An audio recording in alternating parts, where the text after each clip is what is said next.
sekarang juga kita dengarkan gembar-gembor dari pemerintah daerah Gayo Luas ini kan programnya kan penanaman kopi. Iya, betul. Yang diwajibkan untuk ASN itu 1 hektar minimal kan. Betul. Nah, apakah kopi Pantan Cuaca yang sudah ada namanya kita korbankan gitu loh? Nah, jadi kita ke arah pendirian. Ya. Jadi oleh sebabnya lah aku berdiri hin ikeng kita usahakan tambang ini ke dalih. Karena faktor pertama tanpa ada tambang masyarakat Pantan panjang. Kira gak? Ya. Apapun ceritanya, kembali lagi ke topik kopi tadi. Kenapa kami begitu kekeh menyuarakan kopi? Itu tadi, kopi itu terlalu besar untuk dikorbankan. Karena itu adalah kehidupan kami gitu bang, usaha tani kami.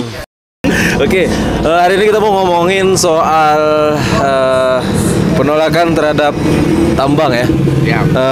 Hari ini kita udah bersama 1, 2, 3, 4, 5 orang dari mewakili masyarakat Pantan Cuaca, betul? Iya, betul. Masyarakat Pantan Cuaca, dan kita mau ngomongin soal tambang, dan di situ kita, kalau kawan-kawan ini adalah orang-orang yang bagian dari yang menolak keberadaan tambang itu. Nah, kenalin dulu nih.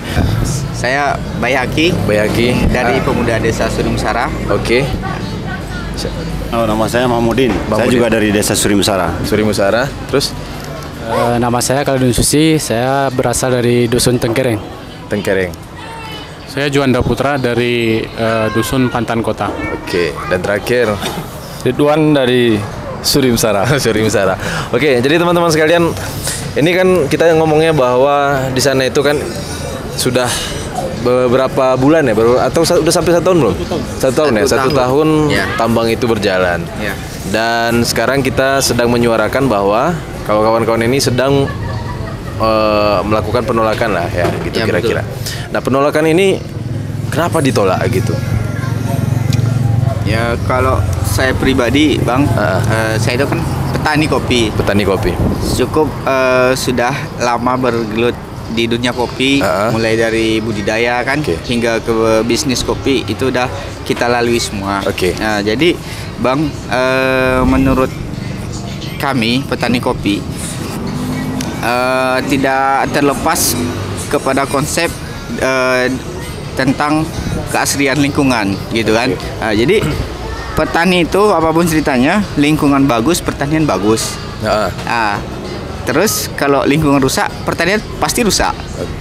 Jadi kita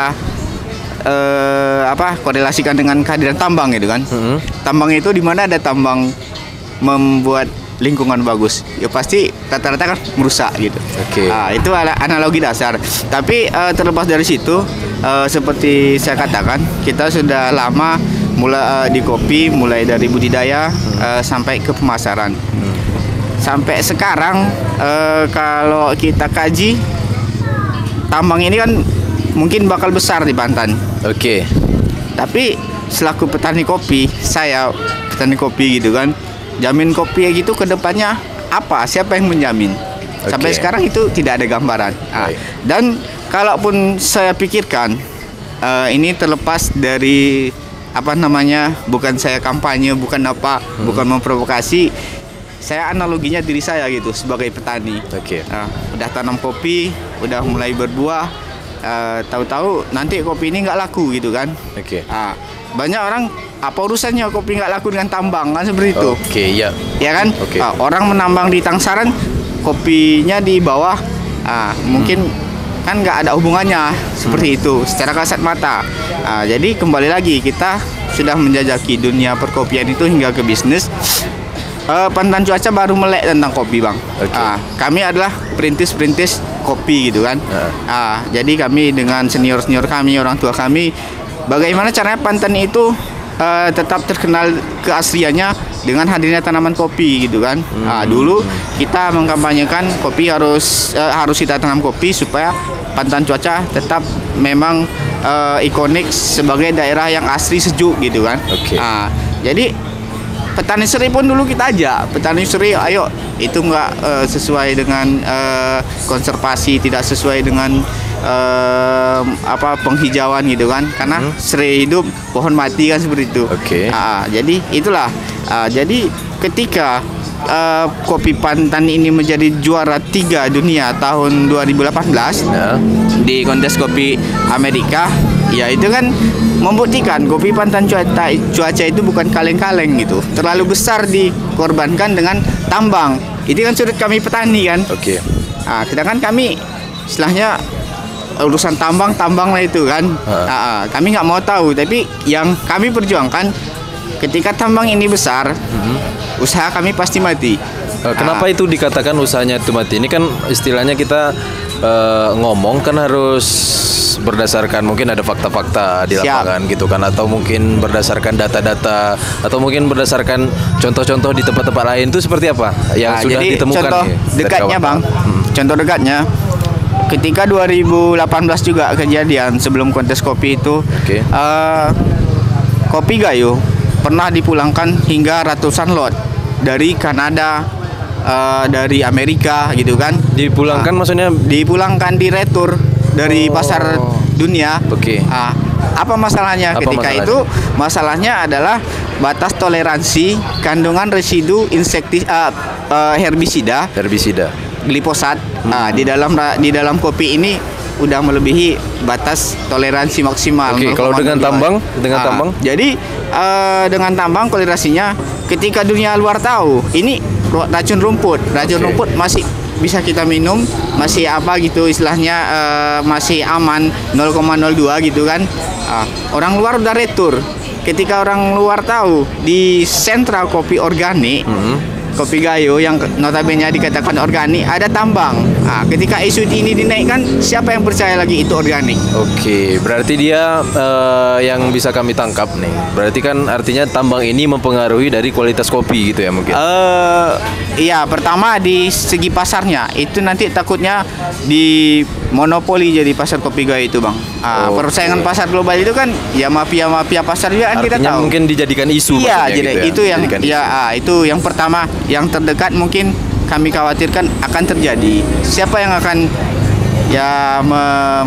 istilahnya siapa yang menjamin itu tidak terjadi? Kemudian pun kalau misalnya ada yang menjamin, jaminannya apa gitu kan? Kita tahu pasar pertanian itu ya kalau misalnya naiknya harga itu sangat sulit sekali. Tapi kalau begitu jatuh. Jadi sebelumnya apakah dari pihak para penambang ini sudah mensosialisasikan belum sama masyarakat di Pantan Cuaca, khususnya mungkin para petani kopi, apakah ada dampak enggak kira-kira itu? Belum ada. Itu bisa dijamin ya, artinya bisa dijamin bahwa memang belum ada sosialisasi ya. Nah, itu mungkin salah satu dari dua yang disebutkan tadi, belum adanya kita khawatir, terus belum ada sosialisasi juga, makanya timbul kekhawatiran gitu yang kami tangkap. Nah, kalau dari kawan-kawan yang lain apakah sama yang kita suarakan ini gitu? Silakan. Siapa nih yang mulai jawab? Dari saya Bang ya? Ya, boleh. Saya sebagai petani kopi juga di Tenggereng. Kalau menurut saya, kalau dari sosialisasi tadi itu memang tidak ada. Memang kalau di tempat saya itu sering masyarakat bertanya-tanya. Artinya kami emang langsung berdepan langsung sebetulnya, karena kami dekat dengan aliran yang dihasilkan dari hulu sungai. Maksudnya aliran apa nih? Aliran sungai. Maksudnya tambang tadi. Limbahnya. Bisa bahasa Gayo ya? Boleh bahasa Gayo. Tapi lebih enak bahasa Indonesia. Ya, karena begini Pak ya. Karena dari anak-anak, dari masyarakat biasa, dari zaman dulu, itu pertama di Dusun Tenggereng itu rumah saya, bapak saya Bang ya. Kami dari dulu itu air itu memang hampir setiap hari kami pakai. Tapi sekarang itu masyarakat enggan ya untuk mandi di sungai itu, karena mungkin sudah banyak dari teman-teman ataupun dari anak-anak juga ketika habis mandi dari sungai itu emang gatal ya. Dirasakan gatal-gatal. Ini apakah sudah mungkin dilaporkan kepada puskesmas terdekat mungkin, atau siapa yang dilaporkan? Belum dilaporkan karena ini dari masyarakat di situ emang banyak enggan lagi meminum air itu. Dulu sebelum ada tambang itu air itu bisa diminum. Tapi sekarang mandi pun enggan untuk masyarakat di Dusun Tenggereng itu. Kemudian masa sosialisasi tadi itu tidak ada. Ya. Sosialisasi tidak ada. Itu tidak ada emang tentang dampak dari tambang tadi. Emang tidak ada itu. Untuk masalah bagaimana nanti dampaknya ketika tambang itu dibuka besar-besaran di hulu sungai contohnya kan. Kami sebenarnya tidak menolak, cuman itu tadi khusus untuk masyarakat tadi kopi tadi. Ya, saya juga mempunyai tanaman kopi. Ya, takutnya nanti kan kalau umpamanya dibuka tambang itu kan mengandung zat kimia. Ya, artinya di pantai itu memang pupuk pun kalau bisa jangan. Ya, karena untuk menjaga kualitas kopi. Baik. Ya. Oke, dari kawan-kawan yang lain, silakan. Oke, mungkin dari saya sedikit memang tentang tambang. Karena saya kemarin pun sudah berbicara tentang tambang, itu dihadiri oleh seluruh kepala desa, kemudian Pak Camat itu di kantor camat. Di mana dilakukan? Di kantor camat. Di kantor camat. Ya. Rikit Gaib Pantan Cuaca. Pantan Cuaca. Kemudian di situ memang ada perjanjian dengan tambang, dia menjaga limbah. Kemudian mereka berbicara itu tentang eksplorasi.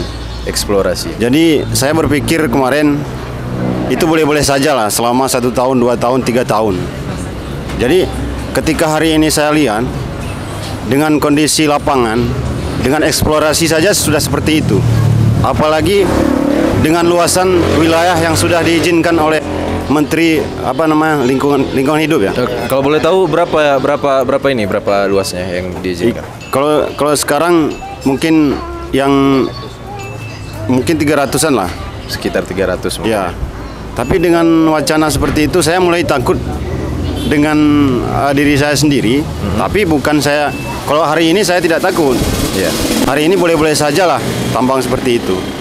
Tapi ketika saya berpikir untuk ke depan, untuk anak-anak cucu saya seperti itu saya sudah mengkhawatirkan. Jadi dengan permasalahan yang dibilang oleh kawan-kawan juga. Kemudian tambang ini saya juga belum dapat di lokasi tambang itu, kalau tidak salah dengan ketinggian rata-rata 1.600-1.700. Oke. Kemudian kami di masyarakat itu di dalam kehidupan kami itu di 1.100 ya, kalau nggak salah. Di itu desa AMDPL gitu. AMDPL. Okay. Jadi itulah di mana kelayakan tambang ini. Sedangkan orang ini ngebor, pemboran itu ada sekitar 1.000 meter. Jadi saya khawatir air yang kami minum itu berdampak. Tapi kalau jika tidak berdampak, itu tidak ada jaminan dari pihak tambang. Baik, sebentar, air yang diminum oleh masyarakat nih, itu di Suri, di Tengkereng mungkin gitu. Apakah memang dari air sungai atau mungkin dari Pam Simas seperti apa? Dia kan ada bermacam-macam. Air ada yang dari mata air, ada dari sungai gitu kan. Itu ya. Kalau rata-rata masyarakat di sana minum dari air apa? Dari air mata air lah. Air mata air. Ya. Tapi kan di dalam ini tambang, disinilah kami. Oh, yang ditambang maksudnya lebih tinggi? Iya, lebih tinggi daripada kehidupan kami. Jadi disitulah saya berpikir khawatir gitu. Oh, lokasi tambang lebih tinggi daripada desa tempat kita tinggal tempat tinggal kami. Jadi mungkin itulah sebagai tambahan dari kawan-kawan untuk dari saya ya. Oke, kekhawatiran yang lain mungkin sampaikan saja. Dari saya mungkin tambahan sedikit ya. Jadi ini kita kan salah satu masyarakat yang mendiami Pantan Cuaca. Ya kita memang sudah lahir di sana gitu ya. Jadi apa yang sudah kita perjuangkan dari nenek moyang kita, ya penghasilan utama di Pantan Cuaca ini bisa kita bilang seluruhnya lah, bisa dibilang 90% kopi. Ya.